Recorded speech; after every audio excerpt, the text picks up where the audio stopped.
Good morning, students.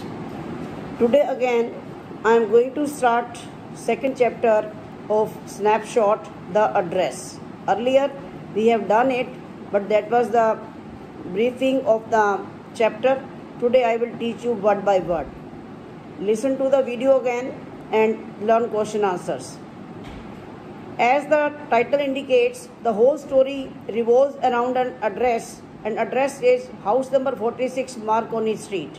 A war was going on in Holland, and narrator and her mother, Mrs. S, used to live in a sensitive city where any time impact of war could happen. So, for the safety point of view, narrator's mother shifted her to a city where the things were quite safe, and she was living in a rented room, and the windows of that room were covered with black paper so that nobody may come to know that someone is living in this room. Whenever she found time, she would come back to her home, and when she came back home, what she felt there and what conversation took place between mother and daughter, after that this story took place. And students, you must know first of all that during the war, narrator's mother had died, and thereafter a few changes came in the life of the narrator, and after that this story is taking place. One day she missed her mother too much, so much she missed her that she decided to go to one address, this house number 46 Marconi Street, because the belongings of her mother were lying at this address. She wanted to touch them. She wanted to take the feel of her mother. That's why she went there, and what happened there here is in this story. As the narrator went on the address house number 46, she pushed the call bell, and then what she said? She held her hand on the door as though she wanted to know. She here means Mrs. Dorling, the owner of that house. I'm telling you what happened at that address. The protagonists of the story are two people. One, the narrator, and the owner of that house, that address 46 Marconi Street. As the narrator pushed the call bell of this lady, Mrs. Dorling, and she was standing at her door, she asked first question if she still knew her. The lady had opened the door a little. The main character came closer to the door and stood there. The woman responded negatively, and the narrator still gave her introduction. She said that she was Mrs. S' daughter.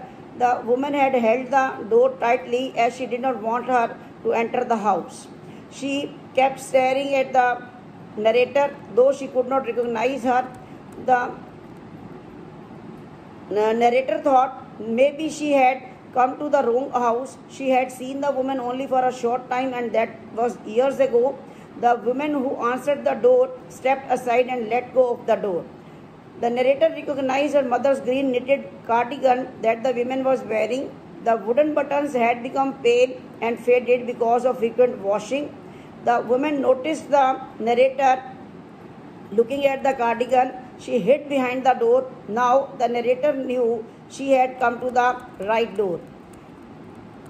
The narrator asked the woman about her mother, and the woman asked her if she had come back. She replied only to her, and no one else came with her, only she had come back. The woman opened the door, and a passage was behind her. A muggy smell occurred all over. The woman told her that she could not do anything for her. The narrator told her that she had come from far off place by a train just to talk to her. The woman told her it is not convenient to talk right now and asked her to come back later. The woman closed the door as she did not want anyone to get disturbed in the house. The narrator was still standing on the steps. She saw a curtain moving on the glass window. Someone was staring at her from inside the house. She thought it was nothing, as the woman would have told her. The narrator looked at the number plate again. It said number 46. Dorling was written on the plate on white enamel, white paint. As she was going back to the station, she was thinking about her mother. who gave her the address. It was the first half of the war. She was home for a few days and suddenly it struck her that the room was different now. Various things were missing. Her mother was surprised that she noticed the changes a little later. It was that time when she told her about this woman, and that is Mrs. Darling. She was an old contact of hers, old friend of hers whom she had not seen for years. Suddenly she came to visit her, and since then they had been in regular contact. Her mother told her that whenever that woman came to visit her, she took something from the house with her, sometimes silver, table silvers, sometimes antique plates, and she had trouble over carrying the large vase. She told her that the cramp in her back came from the crockery. Her mother shook her head in sorrow. The woman kept telling the narrator's mother that she wanted to save her precious things. If they had to leave the place someday, they would lose everything. She asked her mother if she really wanted her to take all the things with her. Her mother replied that even if she didn't, it would be an insult to ask her not to. She was going out with a risk herself, a suitcase full of items every time. Her mother noticed that she was not convinced and looked at her critically. After that day, they never talked about the incident again. She reached the station without noticing any details on the way. She passed the familiar things after the war for the first time. She did not want to upset herself with the familiar sights of houses and streets that reminded her of all the precious times which she had spent with her mother in that very city. Back in time, she saw Mrs. Darling in person a day before her mother told her daughter about her. She woke up late that morning and again, students, she is lost in the flashback. She is remembering all those incidents which had happened at her home, real home. And she woke up late that morning, and as she was going downstairs, she saw the lady with broad back.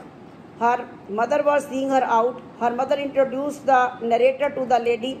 She pointed to her and the women responded with a nod, and she picked the suitcase under the coat rack.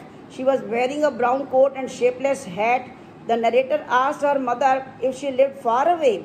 The mother told her the address at that time, that is Marconi Street and house number 46, and she remembered it. She remembered the address, but it took too long to visit the place. After the freedom, she was on one hand not interested, and on the other hand she was afraid also. She was afraid of getting confronted with the past memories, with the connections that no longer existed because her mother was no more now. Connections were hidden in cupboards and boxes only.